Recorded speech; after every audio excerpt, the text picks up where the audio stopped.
Sallallahu alaihi wa alihi wasallam. Al-Fatihah.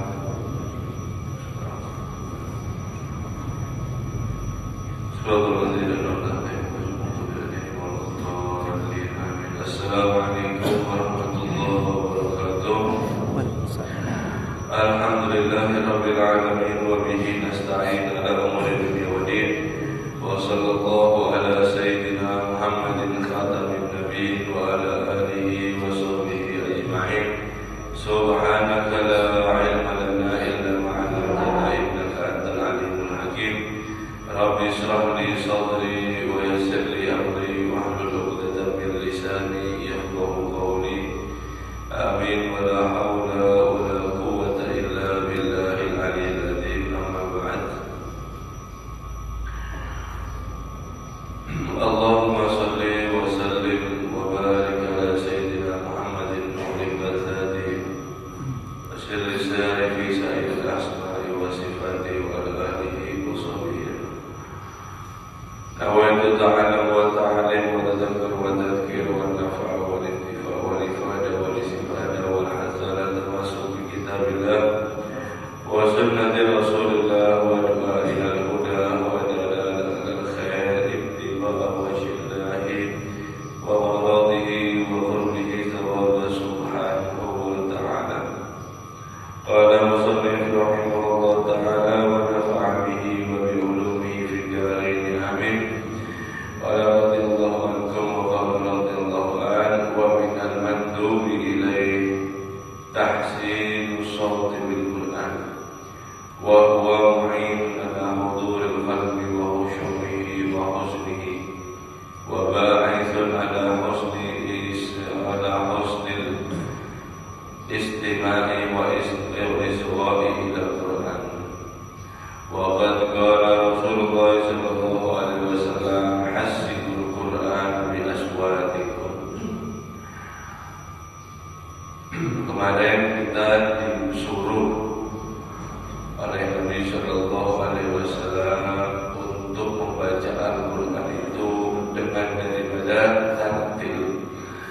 Itulah daripada Allah Subhanahu wa taala menyuruh kepada Nabi kita Muhammad sallallahu alaihi wasallam, warattilil Qur'ana tartila. Ya Muhammad, bacalah Al-Qur'an itu dengan tartil. Maksudnya tartil di situ adalah yang kemarin, yaitu berusaha untuk selalu merenungi isi Al-Qur'an, kemudian memahaminya dan untuk diamalkan.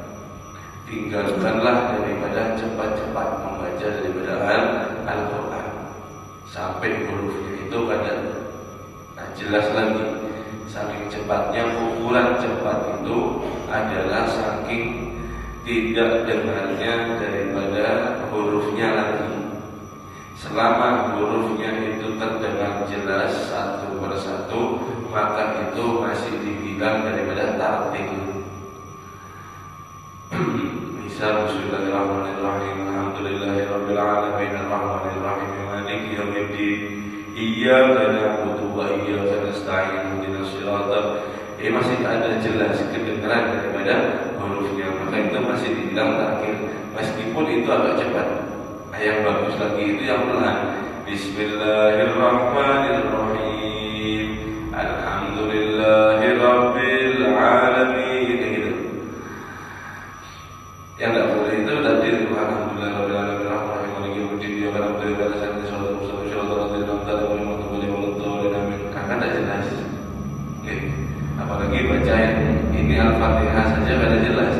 Apalagi surat Al-Baqarah, surat Ali Imran, wah itu tak pada paham kita apa yang dibaca ini. Apa yang dibaca. Kemudian daripada sunnah juga, yaitu memperbagus suara kita atau suara orang membaca Al-Quran itu daripada dengan Al-Quran, memperbagus tahsin. Dan ini memperbagus suara untuk membaca Al-Quran mu'inun, membantu atas hadirnya hati, dan juga daripada khusyuknya, tenangnya daripada hati, wa husnihi, dan juga daripada kesedihannya, makna di dalam Al-Quran. Wa ba'ithun, dan juga daripada untuk menarik perhatian atas seorang daripada yang mendengarkan dan juga terharu kepada Al-Quran. Jadi kalau kita mendengarkan qori misal daripada suaranya bagus, kemudian kita otomatis itu hadir hatinya, Masya Allah suaranya bagus, isinya Al-Quran seperti ini. Kalau daripada misal haul itu dibacakan daripada ayat Inna awliya la khawfun alaihim wa la hum yahzanun wa kanu yattaqun wa kanu yattaqun wa kanu amanu yattaqun wa kanu yattaqun wa kanu yattaqun, dan mereka daripada orang-orang yang bertakwa, la khawfun alaihim wa la hum yahzanun, mereka tidak pernah daripada sedih. Kemudian daripada banyak ayat-ayat ketika dilantunkan membuat daripada hati kita itu sangat tersentuh dan juga hadir, dan juga daripada husnihi, makna kesedihannya itu dapat. Dan bersabda Nabi Sallallahu Alaihi Wasallam, Hassinul Quran bi aswatikum, perbaguslah Al-Quran itu dengan daripada suara kalian. Sebab ini adalah anjuran. Jadi qori memperbaguslah dia, sampai ada beberapa macam bacaan, beberapa macam daripada nadanya atau tentunya semuanya itu emang daripada anjuran daripada Nabi Muhammad Sallallahu Alaihi Wasallam. Makanya kita sering-sering mendengarkan daripada qori supaya kita mendapatkan daripada hadirnya hati kita di dalam membaca Al-Quran. Kalaupun kita tidak bisa berbagus daripada suara atau bacaan kita, maka apalagi nanti yang dengar makin ketawa, mending kita nyari daripada orang yang bisa untuk membacakan kita Al-Quran dengan nyaman. Kalaupun kita tidak bisa menemukan daripada seorang qori, maka sekarang zaman ini sangat mudah. Kita mau cari qori model apa yang suaranya bagaimana itu dapat. Ada di mana? Di sosmed dapat kita. Tidak apa. Dan itu sangat bagus. Itu sangat bagus. Dibuat sosmed sarana untuk ibadah, bukan hanya untuk dibuat WhatsApp atau yang lainnya. Malah bagus disetelkan atau dibacakan daripada Al-Quran. Banyak. Ada Syekh Abdul Majid, ada banyak sekali. Ada yang nangis-nangis, itu bagus. Ketika kita didengarkan, kita ikut di sana, itu membuat daripada hati kita hidup. Membuat dari kita daripada hidup, daripada nyetel atau dengarkan musik dangdut, macam-macam lah. Itu membuat hati keras. Mending dibuat daripada baca maulid, dibuat daripada Al-Quran, itu membuat daripada hati lembut, membuat hati daripada khusyuk. Wa qala alaihi salatu wassalam, dan Nabi sallallahu alaihi wasallam bersabda, man lam yataghanna bil Quran falaysa minna. Barang siapa mereka yang tidak membuat melantunkan irama atau dengan indah daripada Al-Quran, falaysa minna, maka mereka bukan daripada golongan kami. Nabi sallallahu alaihi wasallam bersabda seperti itu, siapa yang tidak memperindah daripada bacaan Al-Quran sampai dengan nada, maka bukan golongan daripada kami. Nabi sallallahu alaihi wasallam berarti bacanya itu pakai nada. Ada daripada iramanya, ada nadanya. Wa qala alaihi salatu wasallam fi ma'ridi asna'i ala Abi Musa Asy'ari radhiyallahu anhu, wa qad sami'a yuqra'u Qur'ana bi shawtin hasan laqad utiya mizmaran min mazamir ali Daud. Dan Nabi SAW bersabda ketika itu ada memuji daripada Abi Musa Asy'ari.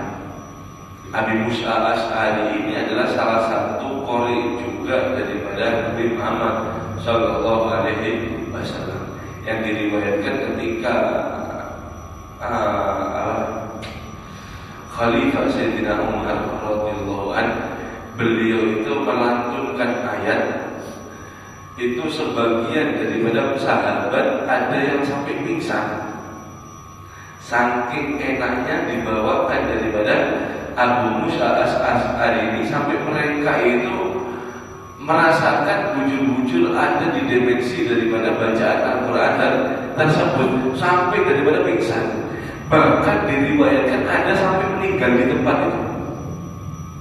Saking daripada mereka arif, saking mereka mengenal takut kepada Allah Subhanahu wa Ta'ala, tidak kuat untuk daripada menahan daripada bacaan dan tersebut. Itu saking enaknya.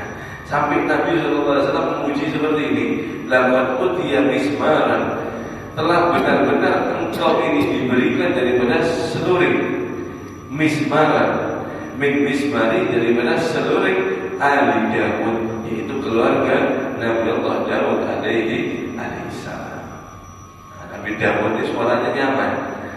Sampai burung-burung itu diriwayatkan itu hinggap. Sampai burung itu sampai tenang mendengarkan daripada suaranya Nabi Allah Daud. Walakin ini akan tetapi yang bagi ayyakuna dzalika tahsinu ala wajhin yaliqu bi ta'dil Quran wa ihtirami. Hendaknya sesayogianya untuk daripada memperbagus dengan daripada nada atau irama atau daripada nada tersebut, yaitu sesuai dan layak tetap mengagungkan Al-Quran dan juga daripada ihtiram, menghormati dalam Al-Quran. Bihaitsu, sekiranya la yushabbah bil ghina, tidak menyerupai dengan musik. Sekiranya tidak menyerupai dengan musik. Wa isnadil as'ari bil alhani kama yaf'ali kadzalik ba'dil anbiya, dan juga jangan pula dibuat nasyid seperti munsyid, seperti daripada syair, dibuat syair kemudian dipakai rebana atau apa. Jangan, tetap baca Al-Quran dengan irama, tapi jangan musyabbah, menyerupai seperti musik ataupun seperti isnad syair-syair seperti yang ada daripada iramanya.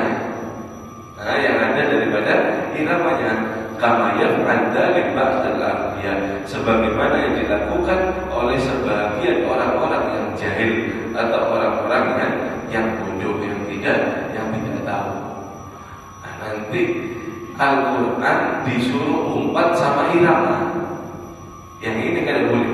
Akhirnya panjang pendeknya, tajwidnya semuanya kacau. Sebab kenapa? Sebab daripada Al-Quran dipaksa ikut sama daripada irama. Maksudnya Nabi itu buatlah bacaan Al-Quran itu dengan nada yang sesuai daripada panjang pendeknya dan juga daripada tajwidnya. Ya seperti ada sekarang itu daripada qori-qori itu. Qori-qori itu memperbagus daripada suaranya, memperindah dengan daripada satu nada. Bukan daripada Al-Quran dipaksa umpat daripada nada tersebut, itu yang ada bagus. Jadi ada perbedaan. Itu daripada memperbagus atau daripada memperindah suara di dalam bacaan Al-Quran, hukumnya sunnah.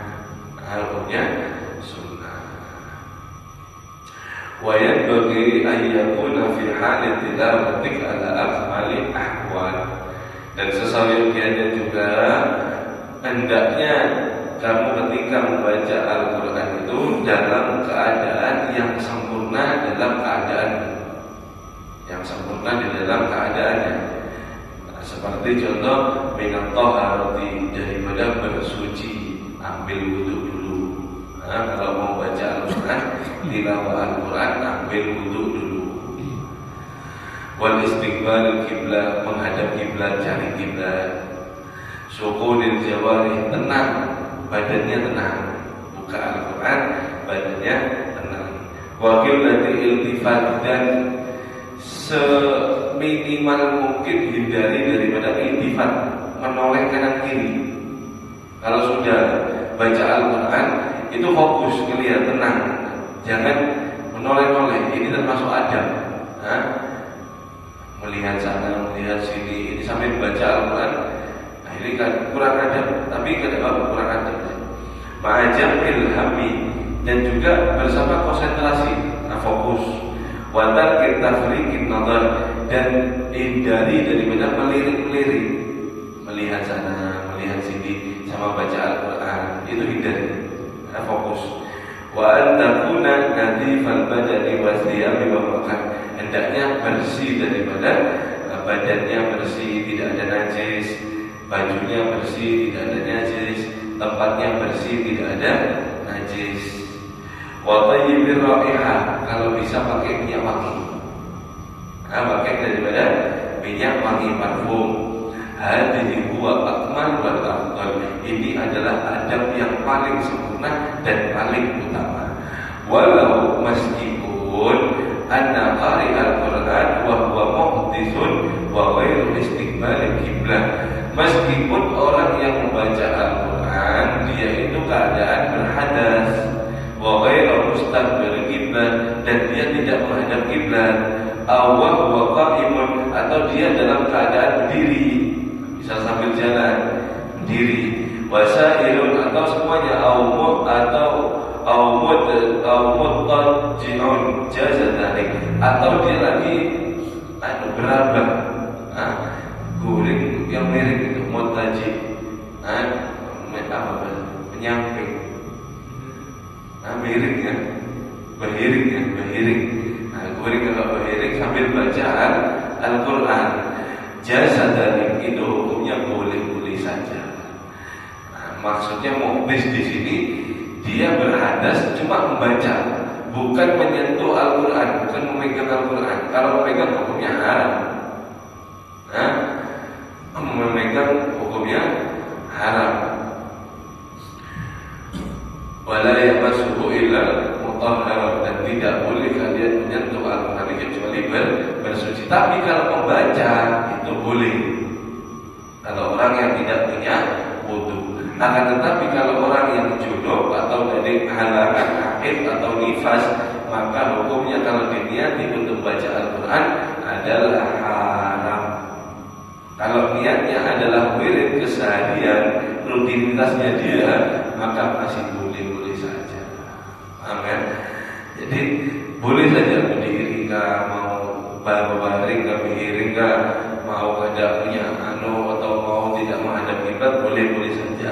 Walau tilawatu fadlun sabab, tetap mendapatkan pahala dan keutamaannya. Walakin akan tetapi duna sawaba man yakunu ala ma dzakarnahu min husnil adab wa kamalil hayat. Dan akan tetapi dia itu tidak sempurna dalam pahalanya sebagaimana yang kita sebutkan tadi, daripada orang yang dia itu bagus daripada adabnya dan juga daripada kamal sempurna di dalam daripada adab membaca Al-Quran. Imam Malik itu hadirin, jangankan baca Al-Quran, baca hadis. Imam Malik radhiyallahu anhu, beliau itu kalau mau baca hadis, misal mana hadis tadi ya, ini ya, waqad qala Rasulullah sallallahu alaihi wasallam hasinu Quran bi aswadikum. Beliau kalau mau baca ini, baca hadis itu, beliau itu dapat hadis satu, terus beliau ini mandi, bersuci badan, mandi badan, mandi, setelah mandi selesai, kemudian beliau ini pakai sisir, wis wangi-wangian, kayak kita mau keluar, wangi-wangian, nyari baju yang paling bagus, nyari baju yang paling bagus dipakai baju tersebut, kemudian sholat 2 rakaat, sholat sunnah mutlak, sholat 2 rakaat. Setelah itu Imam Malik menghadap kiblat, baru membuka daripada kitab, baru membaca daripada hadis. Waqad qala Rasulullah sallallahu alaihi wasallam hasidul Qur'ana bi aswatikum. Untuk membaca hadis saja itu perlu proses yang panjang dan tersebut. Itu Imam Malik. Kenapa? Lil-ihtiram, lil-ta'dim, untuk mengagungkan, untuk menghormati daripada siapa yang berbicara itu. Nah, itu adalah mereka orang-orang daripada para ulama, orang-orang yang arif billah, sangat daripada benar-benar memperhatikan adabnya terhadap daripada baca hadis dan pembacaan Al-Quran. Suma'alam rahimahumullah, kemudian ketahuilah orang yang dirahmati, hadirin dirahmati oleh Allah, anna qari al-Qur'ana wa hafidhu indallahi bimakan. Sesungguhnya orang-orang daripada yang membaca Al-Quran dan orang-orang yang menghafal daripada Al-Quran di sisi Allah Subhanahu wa Ta'ala memiliki daripada kedudukan. Artinya Allah memuliakan daripada orang yang membaca Al-Quran dan yang menghafalnya. Wa qala alaihi salatu wassalam, dan Nabi sallallahu alaihi wasallam bersabda, alladzi yuqra'ul Qur'ana wa huwa bihi mahirun ma'as-safarati kirami bararati. Orang-orang daripada yang membaca Al-Quran dan dia dalam keadaan mahir, pandai membaca Al-Quran, pintar di dalam tajwidnya, pintar di dalam bacaannya, mahir di dalam daripada bacaannya, maka dia dikumpulkan atau dia bersama daripada malaikat yang penulis yang mulia dan malaikat yang baik. Artinya orang ini adalah orang yang dikhususkan oleh Allah Subhanahu wa Ta'ala. Walladzi, dan Nabi sallallahu alaihi wasallam bersabda terusannya, walladzi yaqra'uhu wa yuta'ti'u. Yuta'ti'u di situ. Ta'ti'u ya. Kalau di sini yuta'ti'u fihi wa huwa alaihi syahun lahu ajran. Adapun orang itu dia yang membaca Al-Quran yuta'ti'u atau yuta'ti'u, apa bahasa kita ya, terbata-bata, gagap, baca Quran gagap, putus-putus, Bismillahirrahmanirrahim, itu kita. Alhamdulillahirabbil alamin. Jadi sama pikir membaca dia itu tidak lancar lah bahasanya. Dia terbata-bata, alaihi sya'un, dan melafazkan daripada hurufnya ini berat. Melafazkan hurufnya ini berat. Artinya orang yang membaca Quran tidak lancar, intinya itu kata Nabi. Tapi Nabi pakai bahasa yang sangat halus. Walahu ajron, maka orang tersebut mendapatkan 2 pahala, 2 kali lipat. Kenapa kok mendapatkan 2 pahala? Yang pertama, dia daripada membaca huruf Al-Quran. Kemudian yang kedua, meskipun dia terbata-bata, tapi dia tetap tekun daripada membaca Al-Quran. Jadi orang yang membaca Quran dengan mahir, dengan lancar, dia bersama para malaikat kiram, orang-orang yang mulia. Tapi Nabi SAW memikirkan daripada bagaimana nasib orang yang tidak lancar membaca Al-Quran atau dia masih dalam proses pembelajaran. Maka orang yang membaca Al-Quran tidak lancar, untuk dia daripada 2 pahala. Bukan malah kurang pahalanya, kadang malah didobel 2 kali lipat pahalanya oleh Allah Subhanahu wa Ta'ala. itu sebab daripada pertama dia membaca huruf Al-Quran mendapatkan pahala ibadah. Kemudian yang kedua adalah usaha dia untuk daripada terus membaca Al-Quran meskipun dia tidak lancar. Jadi ini untuk kita daripada tetap semangat meskipun kita tidak lancar, kita kurang bagus alasan, bukan untuk meninggalkan, membuat alasan meninggalkan Al-Quran. Kenapa kada baca Al-Quran, Pak? Bu, aduh saya tidak lancar, jadi saya kada pernah baca Al-Quran. Kada ada. Ini Nabi orang yang bilang, Nabi SAW yang tidak lancar juga pahala malah. Manfaatkan itu. Ketika orang terus tekun membaca Al-Quran dengan terbata-bata dan gagap tidak lancar tersebut, lama kelamaan dia akan puas pikirnya, dia akan fasih daripada memelantunkan daripada Al-Quran. Sebab apa? Sebab istiqomah dan sabar dia tetap belajar daripada Al-Quran. Selama dia tidak lancar, maka dia mendapatkan buah pahala. Kemudian setelah dia lama-lama setelah lancar, maka dia bersama malaikat kiram. Alhamdulillah, ini nikmat daripada umat Muhammad SAW. Makanya kita jangan membuat alasan tidak lancar kita meninggalkan Al-Quran semakin jauh. Sampai kapan kita jauh sama Al-Quran? Sampai kapan kita tidak membaca daripada Al-Quran? Mari ayo kita kembali untuk daripada membuka Al-Quran, buka daripada Al-Quran untuk kita baca. Mulai daripada awal, mulai Al-Fatihah itu terus, sampai sehari dapat berapa nanti tandai, nanti tandai. Besok lagi baca sedikit berapa ayat atau sampai setengah lembar, tandai lagi. Punya waktu kita sehari 24 jam khusus membaca Al-Quran meskipun 5 menit dalam 24 jam. Itu harus kita memiliki waktu dan tersebut. Waktu khusus, belum apa waktunya 24 jam, masa kada punya kita 5 menit saja buat baca Al-Quran. Kemana saja daripada kita gunakan waktu. Hasil baca daripada Al-Quran, maka di sana keberkahan daripada apapun akan turun. Wallahu a'lam bishawab. Mudah-mudahan Allah Subhanahu wa taala memberikan ilmu manfaat, memberikan daripada amal salehah, memberikan daripada hati kita kuat ta'alluq kepada Al-Quran Karim. Kalau Allah amin ya rabbal